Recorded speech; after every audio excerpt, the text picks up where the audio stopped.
E aí, moçada, estamos de volta com Garagem Alternativa para vocês. E hoje nosso convidado especial é a banda Vinil do Avesso. Nós conversamos com o Broly, com o Ciro e com o Moacir para explicar um pouco mais sobre o blues rock que os caras fazem e aproveitamos e fomos conferir uma versão acústica ao vivo no curto-circuito. Agora você que sacou aí, ó, fica paradinho e presta atenção que o show vai começar. Valeu!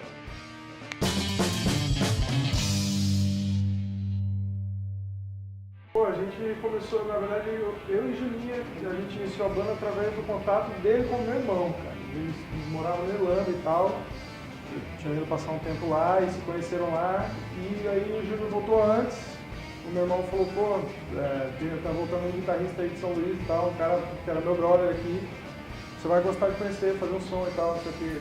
Aí, pô, ele passou lá em casa logo na primeira chegada, né, moleque? E a gente já tocou um violão e tal. Ali, na verdade, não tinha nem ido ao princípio da ideia da banda em si, sabe? A gente começou a fazer som junto. Quando o Bruno entrou na banda, a gente tinha uma música, que era Vida Real. E aí, quando o Bruno entrou na banda, ele já tinha até algumas letras, eu acho que Nada que Tem a Vida, que começou a fazer lá em daí. A gente se juntou logo e fez 3 músicas, não, 2 músicas, né? Nada que Tem a Vida. Tinha Vida Real e tal, e daí quando o Bruno entrou, a gente se reuniu pra fazer mais umas músicas e tal. E ele já tinha, era Aço e Fogo na Uma noite que tinha, que foi feito, que eu cheguei com uma ideia pra Blues e Escuridão. Eu fui lá na casa que estava jogando videogame e tomando vinho e tal. E daí o Moacir mostrou o riff de Nada que Tem a Vida, daí foi feito 2 músicas na hora. Isso mesmo. Eu estava escrevendo compulsivamente na época, então a gente sentou e daí tinha agora Blues e Escuridão foi terminado, Nada que Tem a Vida. Daí, pô, aí já deu uma adiantada. Já dobrou as músicas autorais da banda. E tá meio gás, Muito né, cara? com E o gás de fogo também. logo depois também. E o gás de fazer aí, mais autoral e tal. Basicamente, O disco são as primeiras 10 músicas. Exatamente, que a gente isso que eu fez falo, mesmo. são as 10 músicas que surgiram, assim, as 10 primeiras, cara. Os 10 primeiros sons que a gente fez junto foi o que foi gravado, assim. Na hora que chega pra fazer a música, na verdade mesmo, é de todo mundo, cara, porque não teve uma música que na verdade chegou pronta, assim, né? A gente falou, tem uma música que tá pronta aqui, vamos fazer. Às vezes até um trecho de uma coisa, igual eles falaram aqui de Nada do que Tem a Vida. Pô, tinha o riff, daí a letra foi feita em cima do riff, então vai misturando, tem de todo mundo um pouco em cada música, entendeu? Tem muita coisa que é em comum, cara. Tem coisas bem diferentes ao mesmo tempo, assim. Eu já tenho uma pegada também mais para eletrônico, eu gosto de eletrônico. Até toco em festa de eletrônico e daí, por exemplo, no contraponto de agora ele também toca na mão na xereca, olha os extremos, entendeu? Todo mundo é bem, na verdade, variado musicalmente falando. mas eu acho que Só que de influência de rock and roll, cara, a gente tem muita coisa em comum, aí que tá. Ligado às nossas referências mesmo, cara, a gente curte muita coisa em comum. Assim, eu sempre gostei de rock dos anos 70, ele também. Rock clássico é a questão, exatamente. até pro rock clássico, assim, Resumindo, Hendrix, Mutantes, tudo isso daí, eles justamente caminhavam nessa linha de meio blues, meio jazz, meio no rock ali. Eu acho que isso é o que tem um pouco dessa, o Zeppelin, essa história de ter groove, ser pesado, ter groove, ser dançante também um pouco, e ter...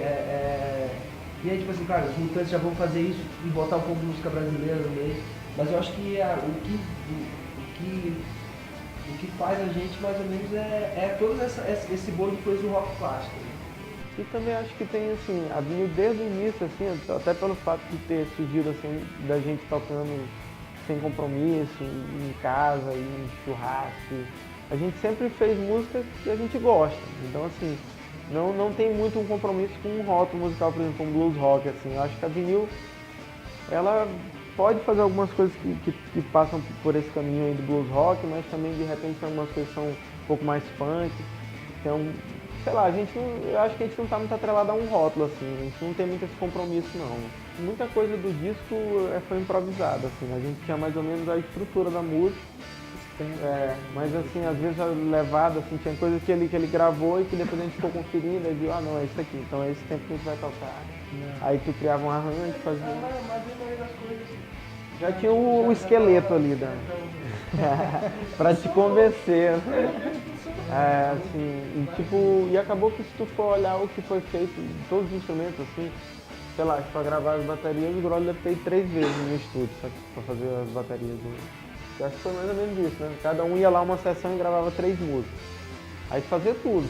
Fazia base, solo, ele gravava a bateria inteira e tal. Só que às vezes, por exemplo, entre uma sessão e outra, pode ter passado uns 2 ou 3 meses.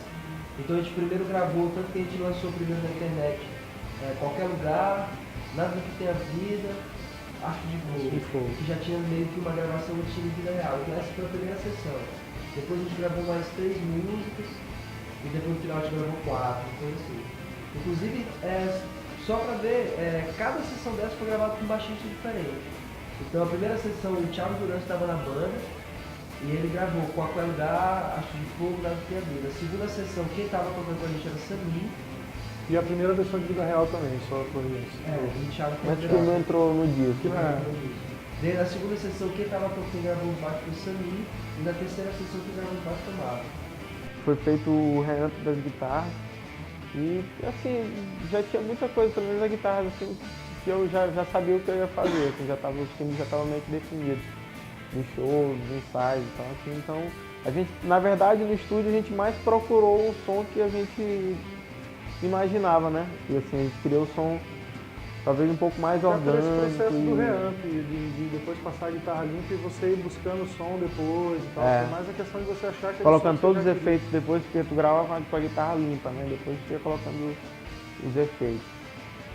Foi diferente também, pra mim pelo menos foi diferente. Sempre tinha gravado a guitarra logo com os pedais e o amplificador. Mas foi legal, a primeira escapada aí que a gente deu, digamos assim, foi através do Fan Music. Que a gente se inscreveu no Festival Nacional e fomos selecionados e a primeira etapa foi em Curitiba. Aí nós fomos a Curitiba e aproveitamos que a próxima etapa já era do Fan Music, era em Porto Alegre, e quem ia participar dessa segunda etapa eram os Mingongos, que já estavam lá com o Thiago Márcio também, não, o Thiago Márcio foi em Curitiba. Mas os Mingongos já estavam lá e assim, acabou possibilitando que a gente fosse com outro baixista. Simas tocou baixo em Porto Alegre e já possibilitou que a gente fosse também a Porto Alegre. Aí fizemos também um show lá que foi bem legal no Parque da Redenção, um parque bem bonito em Porto Alegre. Teve aquela coisa de parque, a galera passando e parando, bem legal mesmo, foi um show muito legal que a gente fez. Conexão que Deus conheceu inclusive chamou um show máximo chamado Conexão Maranhão, e que foram 2 bandas, foram os Mingongos e o Vindo Avesso do Maranhão, com a banda Catarse e Emerson Dente. Isso, do Porto Alegre. Quem eu entrei em contato para fazer foi a Marcela Marques. Ela morou aqui em São Luís do Petróleo e fazia muitos shows no Wonderland. E aí depois a passagem de São Curitiba Paulo, a gente tocou também, né, no outro bar lá. Curitiba nós fizemos 2 shows, exatamente. Fizemos 2 shows, tocamos também 92 graus. 92 graus. 92 graus, exatamente. Pô, bem legal, cara. Tanto que assim, às vezes que a gente volta dessas cidades, né? A gente também teve recentemente Sobral, Teresina. Quando você volta dessa cidade, você vê a galera dessas cidades acompanhando o teu Facebook, e curtindo tuas páginas, ouvindo no SoundCloud, no YouTube deixando comentário. Então, tipo assim, você percebe que é um trabalho muito válido visitar esses outros lugares, mesmo que às vezes dependa de um esforço da banda também para estar lá e fazer esse público lá em outra cidade. Mas tentar ainda investir muito, a gente tem muito lugar aqui próximo mesmo de São Luís para investir. A gente deu essa volta lá em São Paulo, Curitiba, Porto Alegre, mas tem aqui perto tem muita coisa para explorar. A gente nunca foi em Belém, nunca foi em vários lugares aqui em Recife, então ainda tem muita coisa para a gente rodar aí e tocar com esse primeiro disco. Mas estamos dando gás para fazer o segundo já estamos fazendo as primeiras músicas do segundo. Então, o curto-circuito aconteceu da seguinte maneira. As bandas estavam fazendo um movimento cujo a forma mais visível foi o som do Espigão, o pôr do sol do Espigão, onde a gente levava, fazia um som lá, de dinheiro, doações. Para o pessoal ir para o Fan Music, para as bandas irem para o Fan Music. Então a gente tinha feito alguns finais de semana. Num dos últimos finais de semana, antes da viagem, estava tendo show da Pé de Ginger e Phil Beres dos 400 anos de São Luís.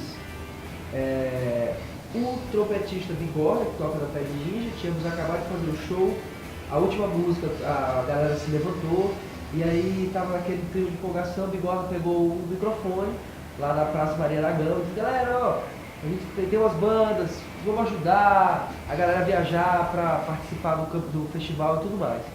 Nisso, eu tinha o produtor Tutuca, quem tinha acabado de chegar lá e estava assistindo a última música do Fedinha foi o prefeito de Valdolândia. Nós já tínhamos pedido, inclusive, algum apoio da FLU, mas não tinha nada. E aí o produtor Tutuca chegou pro Edivaldo e disse, e aí, Edivaldo, tu vai ajudar a galera? E aí ele disse, vou. Então, e aí a gente conseguiu um apoio de patrocínio, uma cota de patrocínio, que ajudou a gente a viajar. Só que como uma contrapartida dessa cota de patrocínio, eu tinha uma ideia já, que eu apresentei para, na verdade, o Chico Gonçalves, né, que era o secretário da FU, de fazer, colocar sons nos vivas, certo? Onde a prefeitura colocava só o som e a gente fazia sem cachê, inclusive, as bandas tocando nos vivas. Então, como uma contrapartida, seria a gente fazer esse som, né? Contrapartida por essa cota de patrocínio. Como estava com várias burocracias, a gente só conseguiu realizar agora em maio, né? Em abril. E estava numa época de chuva, a gente ficou com medo de fazer num lugar aberto, que poderia dar uma chuva realmente muito forte, queimar equipamento e acabar com a discoteca. Então a gente resolveu fazer no teatro. E como estava sendo feito no teatro, então a gente pensou, vamos fazer uma coisa diferente, né? Já que a gente está fazendo teatro, vamos fazer uma versão acústica. Mais acústica. Então acabou acontecendo que ia acontecer ainda mais uma coisa, que os Mingomos, eles não tocaram a versão acústica. Então ficou o Thiago Massa, uma versão mais violão e trompete, a Vinil, que já foi mais como uma banda acústica. A ideia que eu tinha fechado com o Francisco Gonçalves era de ser mensal, né? Agora, na verdade, eu fui para fazer a prestação de contas, essa coisa, e já tem um novo secretário, e a gente está negociando aí como é que vai ser a continuidade do projeto. Na verdade, nós até já tínhamos feito uma vez aqui em São Luís São Marcelo. A gente fez no Odeon acústico e fez um também lá no Aperro, na Ituano. A gente já tinha feito, aí dessa vez a gente só mudou porque das outras vezes a gente fez com banda mesmo, com baixo, batera, 2 violões. E aí dessa vez o Marlon não ia poder tocar e tal, a gente falou, vamos fazer um negócio nós 3 então. O Groli tocou percussão, tocou baixo em uma música. E o Ciro pegou um de 12 cordas e a gente acabou fazendo mesmo naquele formato lá. Botando um delay nos violões. Tem músicas que se prestam mais a isso. Com certeza. Assim, tem outras que tem os riffs de guitarra. Que tem umas partes mais instrumentais e tal. Eu não digo que foi a última vez, mas pro disco também eu acho que não é uma coisa que a gente está pensando. O formato elétrico ainda com guitarras e a banda toda, acho que ainda é a prioridade. Talvez outros elementos, assim, nessas novas músicas a gente tem pensado em colocar outros elementos, assim, pra...